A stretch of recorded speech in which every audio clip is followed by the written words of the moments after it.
Welcome our NBA fans. This is the Uneducated Network presents In the Paint with Red, and I'm your host, Red, as y'all already know. And I got my big dog over here. Give it up for him, big Carlos Clayton, dog. That's right. You already know. As you know, I'm sorry, fans. You know, I haven't been doing my show in a little while, but you know, what I'm saying the weather changed down here in Louisiana, so you know it's been kind of crazy. But we're here and we're ready to get y'all fulfilled all about what's going on in the NBA right now. Obviously, I know Christmas has passed. We got some crazy games going down. Obviously, and on Christmas Day, obviously 5 good games that we saw, and there was some pretty awesome games. But we're going to get y'all filled in on that. And a lot of crazy stuff been going on in the NBA, you know what I'm saying? The season has got, we almost halfway there. So it's been kind of steady and rocking, and you know what I'm saying? A lot of stuff been going down, you know, with the injuries and stuff like that. So, but like I said, we're going to get y'all filled in. And also don't forget to like, subscribe on YouTube. Please do that. If you have any questions or comments, please comment on this video if you want to. But without further ado, go ahead and with that first second in the line. I heard that. First off, Merry Christmas to all, and a Happy New Year to all those who are watching this. So we want to say that first. How was your Christmas, matter of fact? My Christmas was great, man. It was so great, like butter. Like butter. Like butter. That's right. Well, before we get in the first seconds of the lane, let's go with Red's final top 5 teams from last year. We're talking about these individual teams now as a whole before we get into the first second lane. So with that being said, last year we're doing 5 through 1. Number 5 is drumroll, Red's very own Cleveland Cavaliers. Yeah. So let's break them down, man. Talk about last year and then talk about this year. Obviously last year, y'all know we finished 51-31, making it to the finals and losing to the Golden State Warriors in 5 games. Even though I think they should have went more, but obviously everybody knows Golden State is a star-studded team. So, but I really like how we finished the season. I thought we should have finished number 1, but obviously we didn't. We finished a couple games behind, obviously the Boston Celtics, as everybody know. But as you saw, and once we got into the Eastern Conference playoffs, y'all see who was actually the number one team. Yeah. Right. So with that being said, you already know our top players is now Kyrie's been gone now.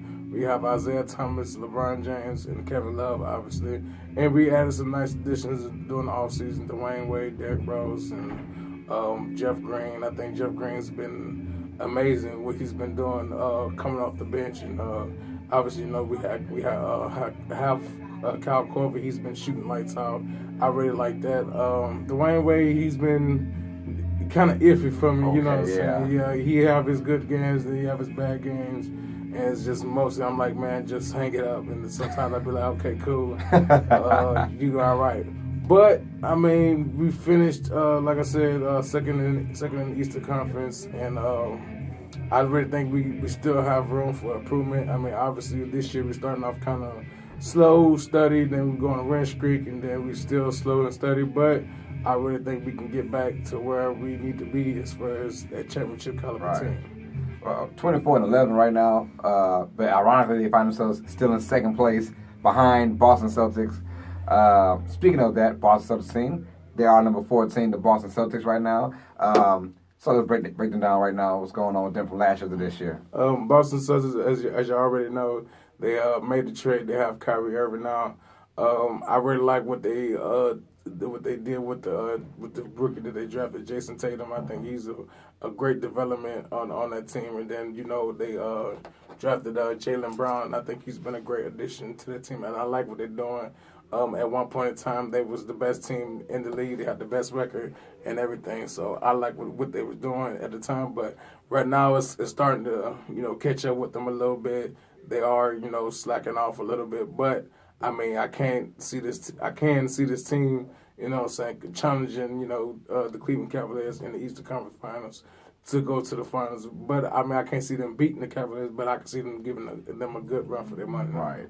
28-10 so far. They've already played 38 games. Right. I know everybody else's record, and everyone's at like a 34, 35 mark. This team has already played 3 or 4 extra games more than anybody else. I just thought that was kind of crazy. Yeah. But young team, and even though we'll find out This team's a little bit different from last year just because their mentality. They have a winning mentality, the Kyrie Irving mentality. I think it'll be who has home court advantage, whether it's Boston or Cleveland. I do think ultimately Cleveland will have the better record, the number one seed in the East, and I think they will win against Boston Celtics. But if Boston does get the home court, I'm going more 50-50 now. So it's a toss-up. So Cleveland at 5, Boston at 4. At number 3, we got H-Town in the house. H-Town. So let's talk about the Houston Rockets from last year to this year. What's going on with them? Last year, I really liked them.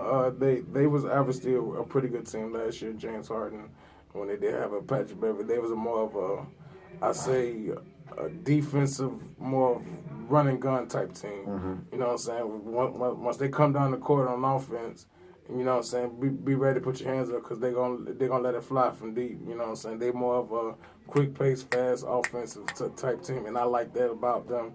But at the same time, they're just not getting it done. I mean, they ended up losing last year to the San Antonio Spurs without a Kawhi Leonard. You know what I'm saying? So I'm like, you know, y'all had the better team, and y'all still lost to a 35-year-old, you know, almost 40-year-old Ginobili. Yeah. And I mean, I'm like, you know, this is the Houston Rockets. I'm like, what's going on? And it's just like I don't even know what happened to them. They just fell out. But they did they did start off strong this year. They did. They was number one. They was the number one seed in Western Conference start of the season. But now they have lost it because they have lost a couple of games, obviously, and that they did have the big winning streak. I think they won like 14, 15 straight. Like yeah. So yeah, I mean, I really like how they started out the season, and I really think they will get somebody. You know, with the West being so star-studded, it's like they have to challenge somebody. They will challenge either Oklahoma City or Minnesota Timberwolves or either Golden State. Yeah. I mean, whoever they're gonna get. I mean, I know that playoff round, when the playoffs do come, is going to be one hell of a round because, I mean, it's going to go back and forth, you know what I'm saying? Maybe a 7-game series, we don't know yet. But, I mean, I can see them giving teams, you know what I'm saying, a good run for their money. That's what I like about the Houston Rockets. All right. Houston's 25-7 right now. Right now, the best record in the West, but slightly over the Golden State Warriors. Let's talk about our number 2 team, the San Antonio Spurs. The model of success in the NBA for well over 2 decades now. So let's talk about the San Antonio Spurs from last year to this year. Obviously, y'all know last year they made it to the Western Conference Finals and came against the Golden State Warriors and they got swept. Obviously, I really think Zaza has something to do with that. I mean, had a lot to do with that. Yeah, I mean, he put his big size 16, 17 foot. You know what I'm saying? Under that man, when he was shooting, and, you know, his ankle, he already had a bad wheel from the last couple rounds that he didn't play.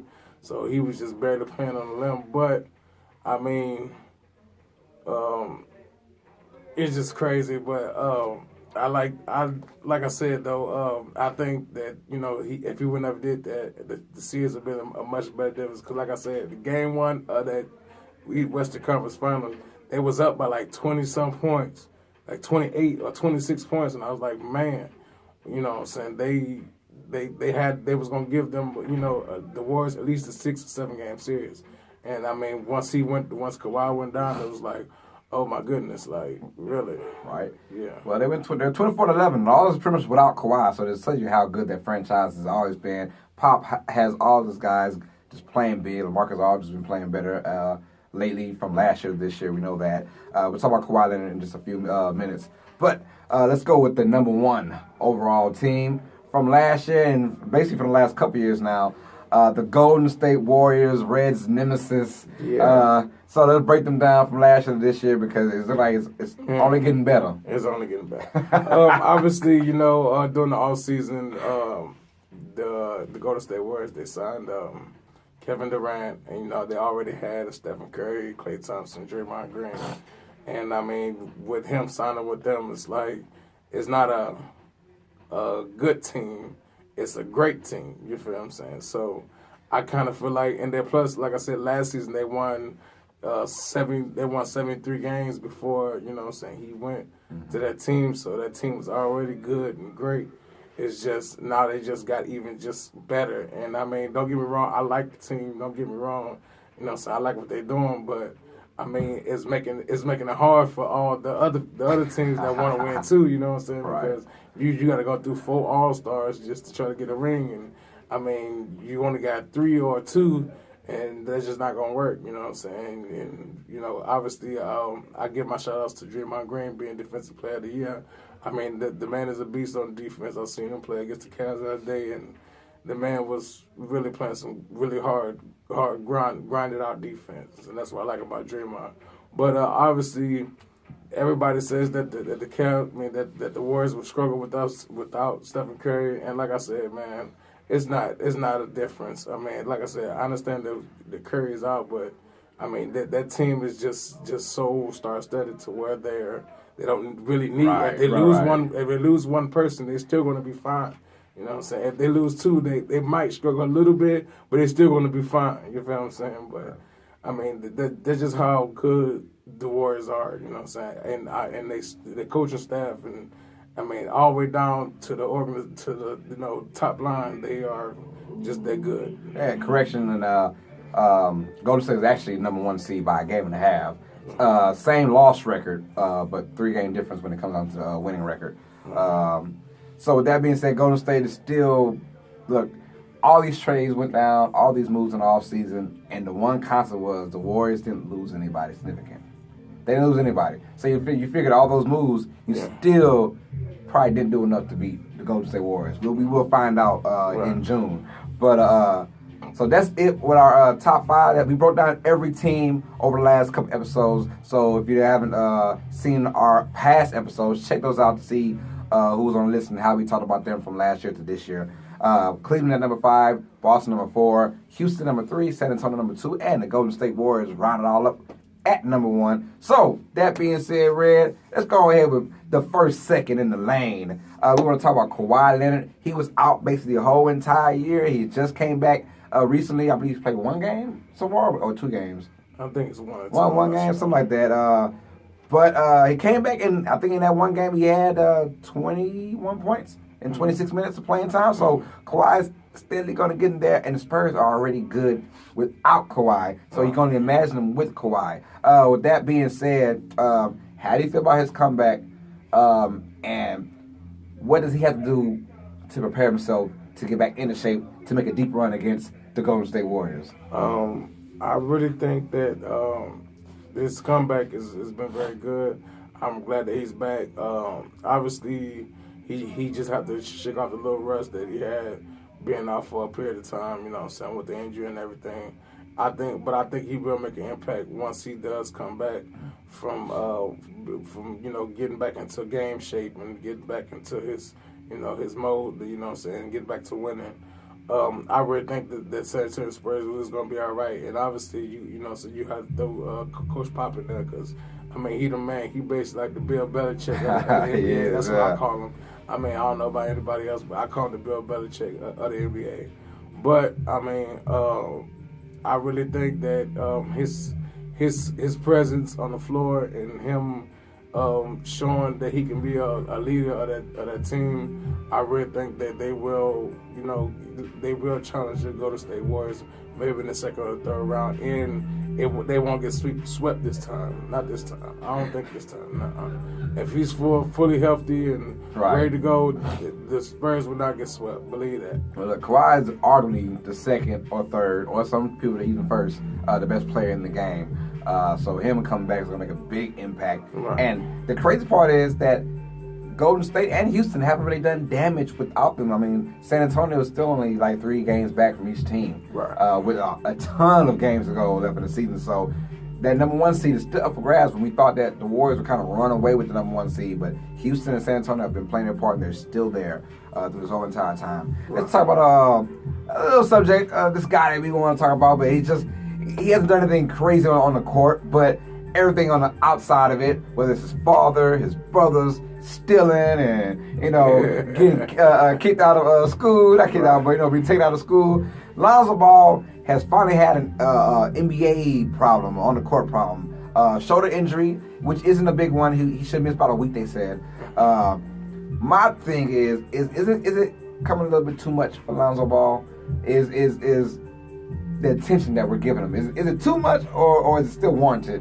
I mean, or what he does on the court? I think he's a very humble person. I don't think he's too much of a, you know what I'm saying, want to be in the spotlight type of guy. Right. Even though his dad wants him to be, you know what I'm saying, the spotlight type of guy. But I mean, he knows how to take a back seat and just be humble and be, you know what I'm saying, himself. You know what I'm saying, not what his dad wanted to be. So Right. I think that the injury helps him to, you know what I'm saying, learn about this game. Yes, there are going to be injuries. There's going to be times when you know what I'm saying, there will be times that you have a slump, and sometimes there will be times when you have a good shooting night, and sometimes you just have a bad game, or sometimes you might just Right. have a good game. But I mean, I think he takes that and he embraces it, and he just staying humble and just continue to be aggressive and play hard for his team. But as far as all his family members, I mean, they all right, but I mean, y'all gotta. They all right, man. They be tripping. I know. Y'all Good God. Y'all have to stop trying to make a name for this man. I mean, he in the NBA. Just be happy and just be a happy family, man. I guess I understand that you want all your sons to go to the NBA. They will if they, you know, train right and do what's right and live by the law. They will be in the NBA. Oh, no, D'Angelo's not going to the NBA. Yeah. the middle one, he ain't going. Yeah. But I mean, still, with that being said, you gotta present yourself Right. as, you know what I'm saying, a respectable human being. You can't be you know what I'm saying, like his brother did, studying in different countries. Right. I mean, if like everywhere, from what I heard, if Trump never did what he did, he probably spent 3 years over there in prison. Whew. So I mean, just for stealing, you know what I'm saying, a phone. You know what I'm saying? Right, So you already rich. You got money. Your brother got money. you know what I'm saying? Your Daddy got money. Your brother driving a Lamborghini to school and you stealing iPhones from China man. in the mall. I mean, come on, man. So, we done with first, second lane, y'all. 2 seconds in the lane, Mr. Red. Let's talk about Oklahoma City. They struggled out the gate. As worse as coming as 12-14 at one point in the season. Well, guess what, my friend? Times have changed now. They have won 8 out of the last 9 games. They are 20-15 right now, basically number 5 in the West. When at one point they were the 9th seed out just about 2 weeks ago. I want to know what has been the resurgence of the Oklahoma City Thunder to finally be relevant, the team that we always thought they could be, because right now they're looking pretty good as of right now. I really think Oklahoma City will be a top contender in the Western Conference. Obviously, you know, they just figuring each other out as of right now. I mean, because, you know, they have a lot of talent now, and Russell doesn't have to, you know, do the workload. So I kind of feel like they are just figuring themselves out, and it's one thing that I heard while watching the Oklahoma City play against the Houston Rockets. Paul George told Billy Donovan, he said, "Look, don't write up any plays for me. My offense will come by itself." And I mean, I like that he's taking that. He's embracing himself to be a better player without even being a part of the offense. Right. You know what I'm saying? So that's the reason why I really think they are going to get themselves together. But I mean, I just think that they just have to just come together and just continue to play and just continue to do things that helps win games. Well, look, out of the 3 guys, who's going to be the guy to step up to keep this gravy train rolling now? Out of 3 guys, who needs to step up? I would have to say Melo. Okay. Because, I mean, obviously Melo, he coming out of a bad situation in New York. So I think Melo has to be, you know, don't take a back seat, but learn how to embrace not having the ball all the time. Right. You know what I'm saying? Embrace that, and you will win championships. You know what I'm saying? And y'all have the star talent, even though I still don't think y'all can beat the Golden State Warriors, but I think if y'all play a smart game and be better defensively and just continue to attack the rim, and, you know, with Russell and, you know what I'm saying, Paul George, I think that y'all will send, you know, a Golden State Warrior to a 7-game series. Yeah. It might just win if y'all just play it smart and just continue to play defense. So that's how I feel about Oklahoma City. All right, that's 2 seconds in the lane, y'all. Oklahoma City's resurgence. Let's go 3 seconds in the lane now. Let's keep it in the West, Red. Let's talk about the second best team in the West, the Houston Rockets. We want to break them down. Chris Paul's been in and out the lineup. Right now, he's out the lineup for a couple games. He just stays hurt. But even with and without him, Houston has been rolling. At one point, they had won, how many games in a row? We said 14 to 15. 14. And most of that was with Chris Paul. But now he's out again. They have some kind of struggle. They are playing against the Celtics tonight in a big game, and I think it's very close in the fourth quarter. We don't know the final score yet. But that being said, they have lost a few games in the last, about 2 or 3 games in the last week now. So I want to know about this team. Are they actually ready to contend with the Golden State Warriors and the San Antonio Spurs? Because we all saw, like you said earlier, what happened to them against San Antonio without Kawhi Leonard in a huge game at home, and you lose that to be bounced out of the playoffs. Basically the same team, but you take some pieces out, add Chris Paul in. Can this team actually contend in the playoffs? Because we know that they're good in the regular season. We know that. Right. What about the playoffs? I really think that they can contend in the playoffs. They, like I said, they just have to get better defensively and just continue to play that high potency offense that they have. You know what I'm saying? Obviously, they have some of the greatest shooters, and Ryan Anderson, and Eric Gordon, and James Harden, and I mean, so they have to utilize them to their best abilities.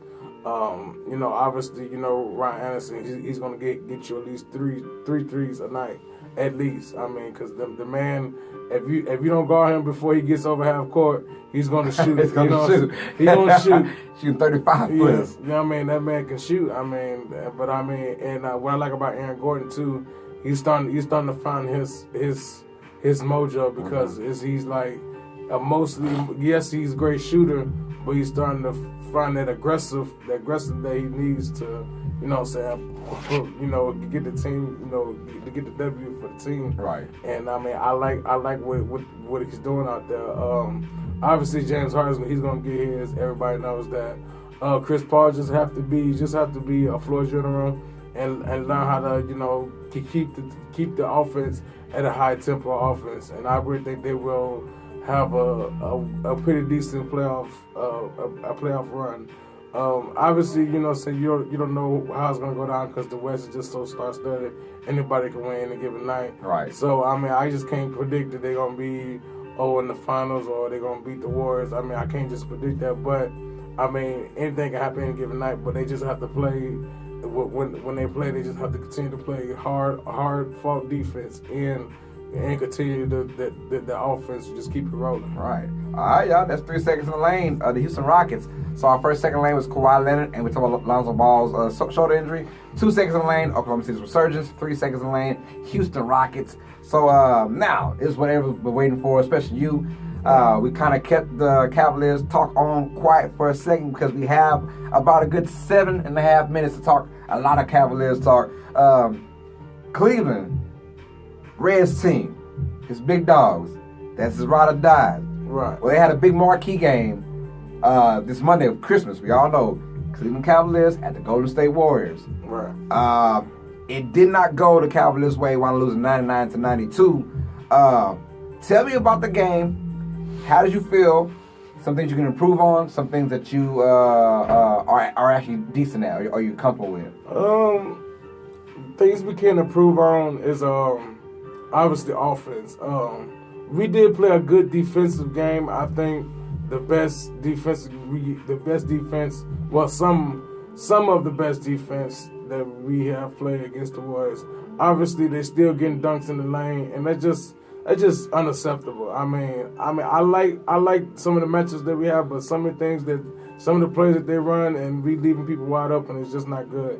It's not going to help us win. So basically what I'm saying is to the Cavaliers is basically just communicate. Y'all have to communicate on switches, picks, everything, down screens, up screens, loud screens, quiet screens. I mean, anything, pin downs, curls, just communicate. And don't lose your man. You know what I'm saying? Because I've seen so many times when people lose their man and the man just sitting right there in the paint, just wide open, just ready for him to throw up the ball so you just throw it in, just like nothing. And I mean, that just comes with discipline. I understand, yes, you don't want to give up the dunk coming down the lane, but also, too, you got to stop the ball and try to get back to your defender because you don't want to, them to have 8, 9 dunks coming down the lane. And what I was seen, too, one of my biggest things that I did like about the game that I seen Jay Crowder guarding Durant. He did somewhat give him some kind of discomfort. Yes. Even though it wasn't still, I still see him come up and just pull up for three and just swish it down. I'm like, man, come on, man. But I mean, Jay Crowder will be somewhat of a difference maker to help take some of the load off of LeBron, obviously, so he can be a much better on the offensive side of the ball. But I mean, like I said, some of the matches that we have, I do like, and I like the depth that we have against the Warriors. But it's just a matter of just putting it all together and just playing with it and embracing the fact that we have to beat this team. You know what I'm saying? And we do have the depth to do it, and we do have the matchups to do it. But it's just we just have to continue to not let them continue to like I said, on the Christmas game they had too many big plays. Right. Too many big plays. I mean, I'm like, come on, man, y'all have to communicate on defense. And I mean, that's just basically my biggest problem with the Christmas game. Just being humble. Right. Just play defense. Just talk. It was still a really good game. Yeah. You watch the game. It was a great game. It's probably the two best teams in the NBA, regardless of records right now. But that being said, I mean, Isaiah's return. Right. They're saying it's coming. It should be soon. We're here in the first week of January. We don't really know what's going on with Isaiah. But I just want to ask, is he going to make that much of a difference when it comes down to playing against the Golden State Warriors, if they play against the Warriors? I mean, he probably will make a much difference on the offensive side of the ball. Defensive side of the ball, I'm going to have to say somewhat because, I mean, you know, the guy's only 5'9", so right. I mean, he really can't do too much defensively. But I mean, on the offensive side, we're gonna need some more offense because I mean, I feel like if he played in the game if he played in the game that was on Christmas, I think we'd have had a better chance of he even being more closer or either winning by 2 or 3 points because his offense is just so great. The man He finished in the top 5 of the MVP vote with 28.3 points a game, and the man can score the basketball. So I kind of feel like he will be much more better as far as offensively. And will he make an impact? Yes, I hope he will. I mean, I'm praying and hoping that he will. Obviously, he hasn't played with the team. Well, he has played, practices and scrimmages and stuff like that, and he's been part of the G League, a couple of G League games, but I mean, he hasn't played with the full roster. Right. You know what I'm saying? So I mean, I hope he comes back and just makes an impact and just be ready to be ready for anything that goes down. All right, we talk about Cleveland, and we know that they're probably the best team in the East, but as of right now, they're still number 2 in the East against Boston of all teams from last year, but a different Boston squad now. Do you think it's necessary for Cleveland this year to actually get the number 1 seed, or are you content with them being a number 2 seed? I really think they should get the number 1 seed. I really want them to get the number 1 overall record. Okay. So we can have a home court advantage throughout the playoffs. They're only 4 games back of the Warriors. Yeah. Only through all this, they're only 4 games back with almost a half season gone. So Isaiah coming in and them being revamped up, they have a great chance of getting that. But, of course, Warriors got to play their part as well and win games like they always do. But 4 games behind, so there's still a chance. If Cleveland gets the number 1 overall seed, home court throughout, can they be the Golden State Warriors? I can say yes, and I can say no. Yes, because obviously playing the first 2 games at home gives you the edge over teams, you know what I'm saying? Because either you win the first 2 games or either you lose 1 and win 1, and you still have that edge, you know what I'm saying? But the reason why I say no because, you know what I'm saying, just how the Warriors are and how skilled they are and how talented they are, it's just so hard, you know what I'm saying? But anybody can be beat any given night. Right. They can have a bad game, and they can just have a bad shooting night, and they can just have a bad shooting series, and hey, we can win. But I mean, that's very hard to come by. So I could just pray and hope that they can have a bad series and we can win. But I mean, I just can't see us beating the Warriors, even though I hate to say that, them words taste like sour Skittles. I'm going to say this. If the only way Cleveland has a remote chance of beating Golden State Warriors if they get the overall best record. And I think if they do that, they have a great chance of beating this Golden State Warriors team. That means 4 games out of the potential 7 are in Cleveland. Right. So if you vice versa that, all the Warriors have to do is just win 1 game in Cleveland like they did last year. Correct. And, things will go their way. So if Cleveland can somehow, I don't see Cleveland getting the best overall record, but if they can somehow muster and get that, they got a great chance of beating Golden State in my opinion, man. So we got the Christmas game. We talked about that. Isaiah's return. Hopefully he can make an impact. Red said he will, so we will find out. Hopefully he's ready to go by January because they got a tough task against that Golden State Warriors team, which is still the best in the NBA. So hope you guys really enjoyed it. Please like and subscribe and comment to Uneducated Network where you see Red's show, In the Paint with Red, my show, Uneducated Sports Talk, and many, many, many other shows on the channel. We are more than just a YouTube channel. We are a way of life. So this has been In the Paint with Red. For Devonte Rone, a.k.a. Red, I'm Carlos Clayton, and this has been In the Paint with Red. So stay smart, stay uneducated. Peace out, y'all. Till next time.